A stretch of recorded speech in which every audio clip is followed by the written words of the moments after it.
Pemirsa, 100 ton per hari sampah warga DKI Jakarta mampu diolah menjadi energi listrik di PLTSA.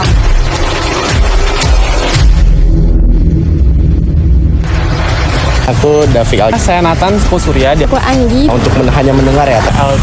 Di ini yang benar-benar beroperasi dan Yang sama plastik ya. Tapi Halo guys, kembali lagi di channel HMTK di segmen Apa Kata Mahasiswa. Kenalin, aku Aditya.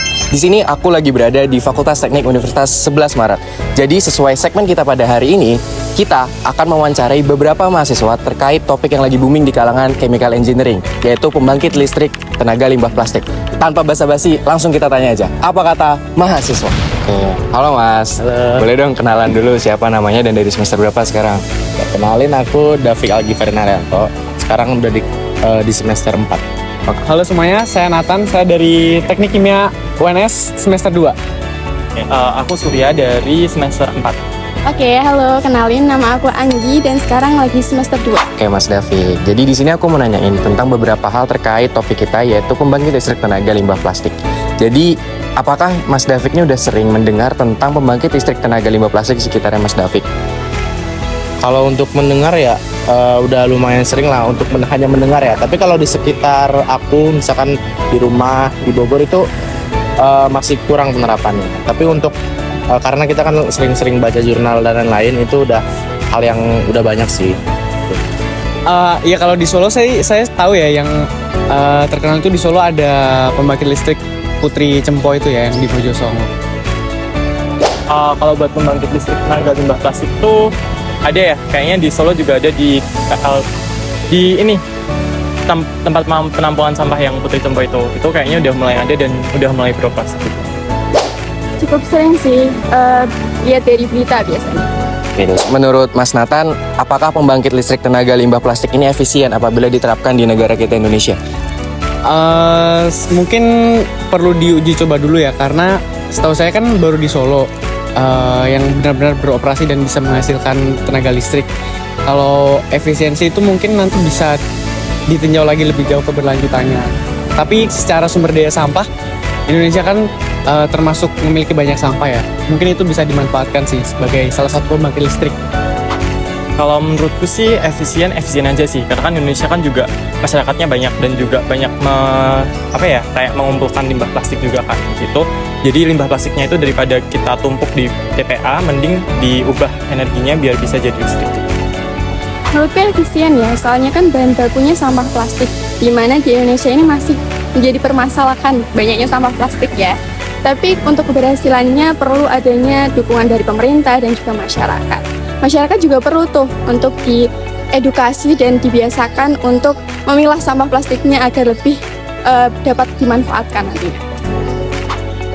Menurutku ini efisien banget ya, karena kan limbah plastik ini udah hampir menggunung lah di setiap PLTA di Indonesia, bahkan sampai susah untuk dikemanakan gitu. Nah, ini tuh salah satu solusi sebagai mengurangi limbah dan juga mengurangi konsumsi fosil sebagai pembangkit listrik gitu.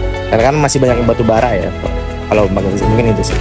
Terus pertanyaan selanjutnya, kira-kira menurut Mas Surya ini jenis sampah plastik apa yang bisa diolah di pembangkit listrik tenaga limbah plastik kalau misalkan diterapkan di Indonesia? Kalau menurutku sih semuanya bisa ya, jadi asalkan dengan pengolahan yang benar, jadi nanti limbah plastiknya itu ditreat dengan benar, karena kan ada beberapa plastik yang dia dibuatnya dengan campuran bahan-bahan yang berbahaya. Nah, asalkan itu ditangani dengan benar, semuanya bisa dipakai.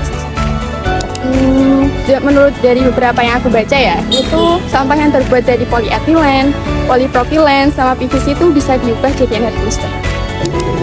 Menurutku sih kan kalau sampah yang modelan botol plastik itu kan sekarang udah lumayan banyak lah yang bisa daur ulang ya, entah jadi kerajinan atau jadi diulang kembali jadi botol gitu.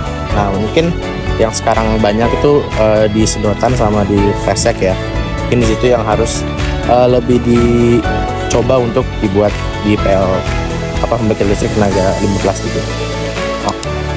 Kalau menurut saya pribadi, sebenarnya semua jenis plastik itu bisa ya, karena pada intinya kan nanti sampah itu dipanaskan dan menghasilkan gas kan.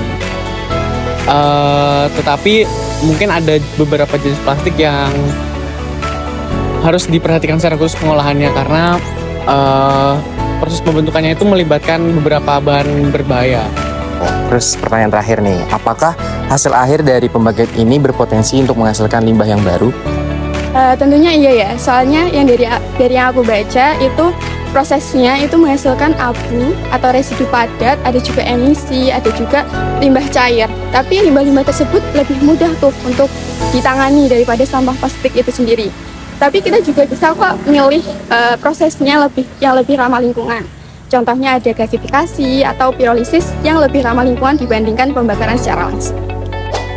Kalau limbah baru sih mungkin enggak ya, paling limbah menurutku limbah pabrik aja. Pasti kan ada limbah, entah limbah cair, limbah padat. Tapi kalau untuk limbah baru sih nggak terlalu ada potensi. Kalau misalnya melihat dari sumber sampah plastiknya sendiri, itu kan tentu saja bercampur dengan limbah-limbah yang lain. Tentu saja ada potensi untuk menciptakan limbah baru seperti limbah beracun, limbah B3, dan mungkin hasil pembakaran itu juga menghasilkan gas metana yang berpotensi mencemari udara. Sebenarnya kalau limbah baru dari setahu aku itu kan ada yang kayak abu karena kan dibakarkan itu nanti mungkin bisa jadi abu dan mungkin cuma dikit aja. Terus juga ada gas yang keluarkan karena dibakar itu. Nah gasnya itu biasanya berbahaya, kayak ada metana yang bisa menimbulkan global warming juga. Nah tapi kan di beberapa PLTS itu kan udah ada kayak inovasi lah.